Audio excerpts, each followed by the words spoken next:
Inside Michigan Basketball, delivered by UPS.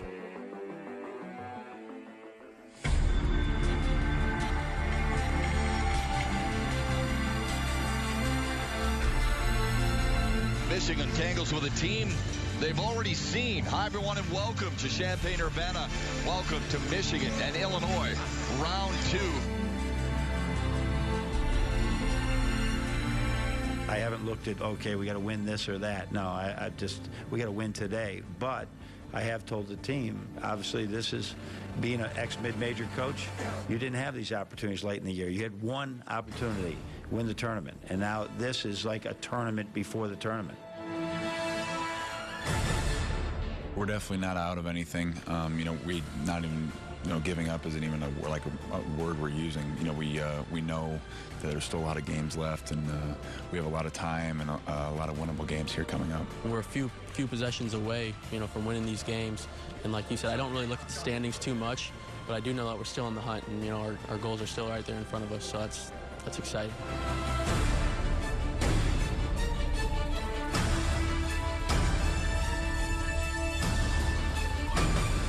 There's times we just find a way, like we've done several times this year. We find a way to get a W.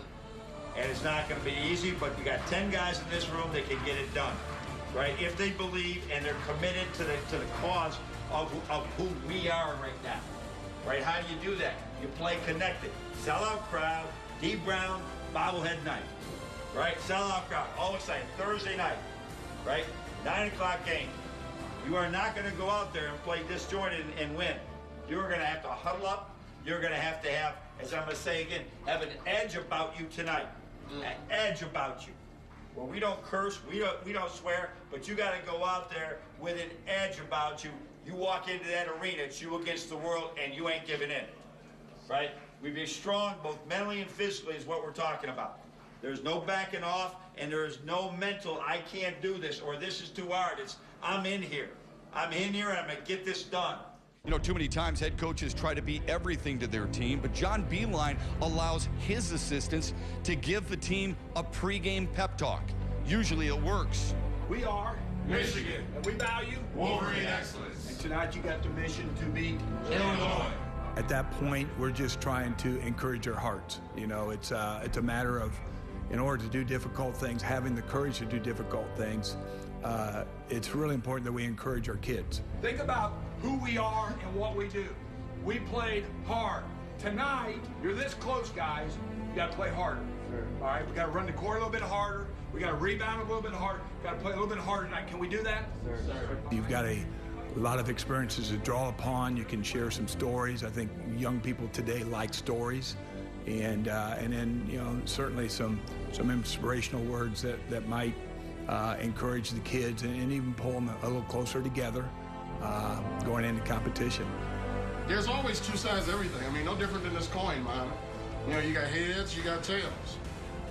You have a season of several games, and upwards of 30-plus games, depending on how much you earn.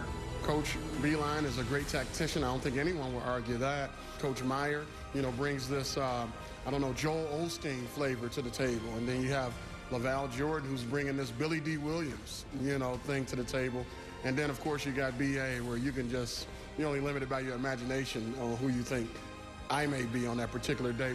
There'll be winning streaks, there'll be losing streaks, there'll be downturns. But as you guys think about your career highs, and I love how Coach set this on the table for me today, it's a great format to kind of take the edge off as they go out there and try to meet the expectations of a program that's enjoyed great success in recent years. And for LaVall Jordan, he's one of those key guys who has some inspiring words, but not on this trip in Champaign, Urbana. He was left at the hotel because of an illness against the Illini. It's a good opportunity to voice what our thoughts are in front of the team in a different way, and usually we're all on the same page. The funny part about it, everybody's pretty connected in their message, and we don't even talk to each other about it. We can do this. You got it in you. I've never seen career highs like that. We're just searching. We can do it together. We can do it together. Right? Can we get that done? Yes. Let's go. Inside Michigan Basketball, delivered by UPS. Let UPS put the power of logistics to work for you. Inside Michigan Basketball, delivered by UPS. Let UPS put the power of logistics to work for you. For the first time this season, Michigan played a team for the second time. They were in Champaign, Urbana to take on the Illini, a team they had beaten in overtime at Chrysler Center earlier this year, but this is a different Michigan-looking team now. Same thing with Illinois, and they were two teams going in different directions. The Illini have won 3 straight in 4 of its last 5. Michigan had lost 3 consecutive games, but the Wolverines had won 3 straight on this floor. Remember the overtime game in which the Wolverines came from 13 points down to beat the Illini to open the Big Ten season? The Illini were hoping to exact a little revenge, and if it took overtime, then so be it.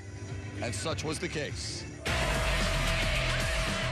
Michigan had won 8 straight in the series and started on a 6-2 run, keyed by Spike Albrecht, who hit a tough fadeaway. But the Illini counterpunched with an 8-0 run of their own. Reserve guard Ahmad Starks had 5 during the spurt, hitting a 3 and a lay-in. Michigan responded with an 8-0 run of their own thanks to Illinois native Max Bielfeldt. Albrecht rips a pass inside. Bielfeldt on the mismatch, rolls it home. He was matched up against Tate. He got a nice little baby hook inside to give Michigan a 2-point bump. And then Aubrey Dawkins, who had a career-high 20 in the first meeting with the Illini, drilled a long 2, and U of M led it 14-10. When Bielfeldt rested, Ricky Doyle picked up where he left off by battling inside. Despite shooting just 33% in the first half, Michigan led it by 2 at the break, 22-20. The Wolverines came out on the attack in the second half. Dawkins had it dialed in, as did Muhammad Ali Abdur-Rahman and Spike Albrecht, who impressed with the opposite hand. Albrecht drives on Tate all the way to the cup, lays it up and in. Michigan led it by 6. They then got a couple of triples, one from Irvin and another from Dawkins. Kendrick Nunn responded, though, with a couple from the same spot on the floor. And back and forth they went, with both teams using dribble penetration, but only Albrecht was able to do this. Drives, lost the handle, got it back, pushed it up. Oh, he hit it on the right baseline in one motion. Even Spike Albrecht is kind of smiling at himself. He would later add a deep 3 to keep the Illini guessing. Albrecht really did a nice job of leading the Wolverines in this one. Michigan couldn't hold the 8-point lead, though. The Illini made a late run thanks to Kendrick Nunn. His triple from the corner tied it at 50, and the two teams were headed to overtime for the second time this year. Illinois jumped on him early, hitting some free throws and getting a pair of tough buckets from center Nana Egwu that featured a pair of perfectly timed putbacks. The Illini outscore the Wolverines 14-2 in the overtime. They win it 64-52 to salvage a season series split in the series.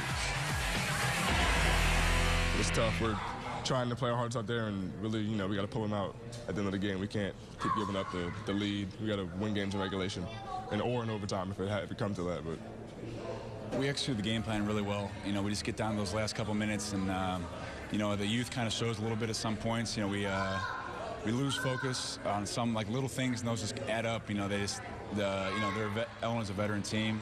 They do just enough, you know, to get it to overtime, and you know, they just have the momentum from there. It's tough to stop. If there was a stat for moral victories, I got to think you guys would lead the conference. Yeah, unfortunately, that's what it is right now, and you know, we know we're good, but to get to the next level, you know, there's so many winnable games. You know, our record could easily be so much better than it is right now. Third overtime game in 6 outings, that has to be mentally and physically draining. It's definitely tough. It's definitely tough, but we're not going to give up. We're not going to, you know, stop trying. We're still going to work our hardest out there and keep trying to get the win. It's tough, you know, when you lose in that fashion, it's just, you know, it's the worst way to lose. You know, you fought your butt off the whole time, and just, you know, losing those extra 5 minutes is just, you know, it's a dagger to the heart. How much more can you expect from this team, though, than what it's giving right now?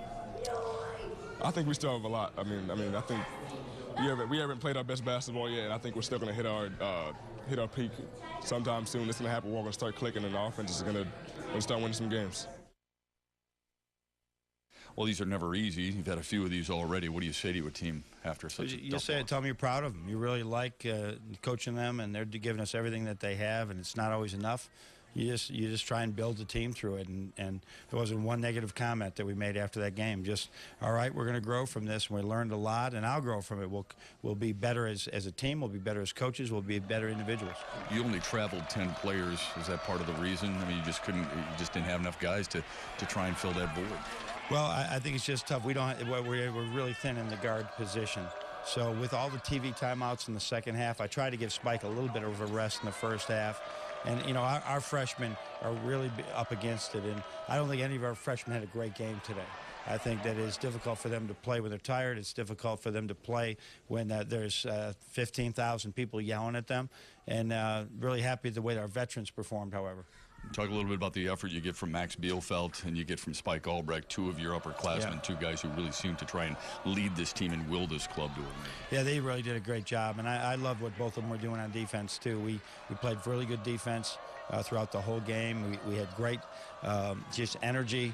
We rebounded the ball. We had a gang rebound at Matt, and you know, we should have had that win. I mean, that's one that was right there. When you lead the game, the whole game, you expect to win, but they were better than us in those last 5 minutes. Do you get too worried or worried at all about the psyche of a club when it gets to overtime like that and when the game gets tight like that? Well, I think going forward in overtime, you know, first of all, so you might go through a season and have one or two completely, and we've had a lot of them already. No, you just can't say, hey, we got to be better in overtime. You got to be better in the last 5 minutes of a game, and we've been really good sometimes. We had a lot, you know, every game's going to be close, and we've been really good in the last 5 minutes, and sometimes if the ball hasn't bounced our way or we haven't played well enough. It's all part of the game. Coffee with the Coach brought to you by Tim Hortons Cafe and Bake Shop. This is from Colin in Brighton. He wants to know about why guys seem to go back and play so well in front of, you know, their hometown crowd. Guys like Zach Irvin in Bloomington and guys like Max Bielfeldt, who's from Peoria and playing here at Illinois. Well, I think that there's sometimes that we do it, and sometimes the opposite effect, that they get too amped up to play. But I'm really proud. We're going to give Max a major run today. You know, he's always grew up an Illinois fan. He chose Michigan. He's a great kid from a great family, and I want to make sure I gave him a great opportunity today. Coach, thanks as always. All right, thank you.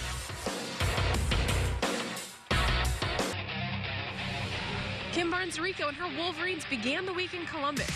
Michigan looking for the season sweep over the Buckeyes, and it looked good early when Michigan took a 14-8 lead. Man-to-man on Goree inside. Here's Smith, right wing, firing for three and hitting.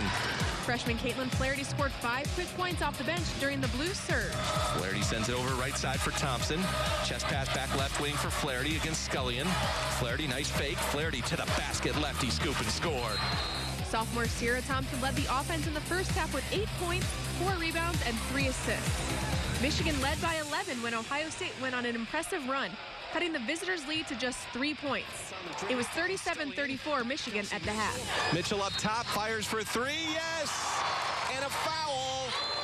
Michigan continued to control the pace in the second half. This Shannon Smith play gave the Wolverines a 13-point lead with 9 minutes to go. The Buckeyes then used a 10-0 run to cut Michigan's lead to a single point with less than 6 minutes to go. OSU took the lead for good with 3.5 minutes left. 30 on the wing. She'll take a three. It's blocked by Hart. Partially blocked by Alexa Hart. Here comes Ohio State for the lead. Alston to Mitchell. Mitchell attacks. Mitchell layup good. Senior Nicole Elmblad finished with 14 points and a career-best 15 rebounds.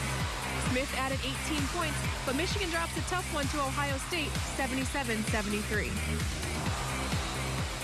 Wolverines had lost 2 straight in 4 of their last 5 heading into Saturday's pink game against Northwestern at Chrysler Center. Michigan stormed out of the gate, making their first 6 shots and open up a 9-0 lead. Now 12 to shoot, takes it to the wing, skip past Thompson behind the screen, drives back to Goree, nice move in the lane. Goree able to power it up and in, and a foul. This Shannon Smith triple made it 12-3, and it looked like Michigan would breeze. Inbound, Smith hands to Goree, and now the Wolverines have it. Thompson open 3, fires and hits. Sophomore Sierra Thompson loves to play against the Wildcats, and she led Michigan with 12 first-half points. Michigan led 39-29 at intermission. Cross for Thompson in the left corner, puts it on the floor, drives past Deary to the basket for a layup. And that's what I'm talking about. Once again, senior Saisha Goree found herself in foul trouble, so her play was limited, and Northwestern slowly made a comeback. Out to Coffee. Coffee down the lane, back to Roser. Now it's Lyon, open left wing 3, good. Michigan went more than 5 minutes without scoring at the midway point of the half. They missed 8 consecutive shots, but still managed to keep the lead. The Wildcats would tie it up twice, but couldn't get ahead on the scoreboard. Smith attacks, hesitation, out to Thompson, open 3, over Cohen is good. Thompson led Michigan with 15 points, but the Wolverines failed to pull away, and when the home team missed 4 straight free throws in the final seconds, it proved to be the difference. Is all Also no good. Coffee the rebound. 10 seconds. Northwestern a chance to win it. Coffee takes it herself all the way coast to coast for a score. With 4.3 seconds. Back comes Michigan and Shannon Smith with 3, with 2. Smith for the win. It is short. And the Northwestern Wildcats don't lead until 4 seconds left. And Nia Coffey wins it. And Michigan is stunned. A loss that is an absolute gut punch. 63-62, the final. Northwestern a winner. Michigan's Big Ten record drops to 6-8, and they look to bounce back with a Wednesday game at home against Indiana before traveling to Minneapolis on Saturday to play the Gophers. For Inside Michigan Basketball, I'm Sarah Van Meter.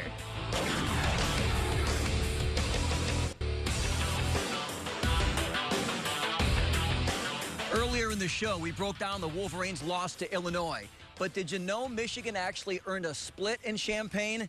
Yeah, that's right. There were 2 games in the land of Lincoln. One before a sellout crowd of over 17,000 and one before a crowd of about 17. They're the guys everyone sees but hardly anyone notices. Michigan's student managers. On the eve of the contest, they play a pickup game against the other team's managers. You know, over the years, on the road, you know, Big Ten managers would try to get together and play a little 4-on-4 on 5-on-5. It's kind of a big deal now. We're getting a lot of Twitter pub from analysts and things like that, so it's a good deal for us. On this bitter cold evening in Champaign, Michigan displayed an effort that would have made Coach Beeline proud. Playing with only 5 men, the Wolverines out-hustled, out-scrapped, and outshot the Fighting Illini, building a double-digit lead and holding a 5-point edge at the break. Every time Illinois made a run, U of M had an answer. They managed the clock and their emotions when things got physical. Yeah, it definitely gets very competitive. You know, you're repping your school, and with that comes a lot of pride and a lot of responsibility. So yeah, it definitely gets chippy. Everybody's trying to win the best they can. It's like a Division I. I mean, not in terms of talent, but in terms of the passion we have for trying to get the win, for sure. The outcome was determined on the final possession. Protecting a 3-point lead, the Wolverines secured the W with this Illinois miss. 46-43, the final. It feels great, you know, get off the plane, you know, get a big victory on the road. It's always good for our team bonding, and be a good start for tomorrow's game with the big boys. We're trying to stick to our Michigan principles, you know, good 3-point shooting, a lot of ball movement, and I think it helped. You know, we're at practice every day. We know the offense pretty well. 1, 2, you know what to do. And no Wolverine win would be complete without this, done tastefully outside the team hotel. Leaders and best, hail to the victors valiant, hail to the conquering heroes, hail, Michigan, the champions of the West. Go Blue! Let's go! Let's go! And you might be happy to know our guys are more than holding their own. With that win over the Illini, they improved to 4-2, good for 4th place in the Big Ten, heading into this week's showdown against Michigan State. For Inside Michigan Basketball, I'm Ed Kingersky.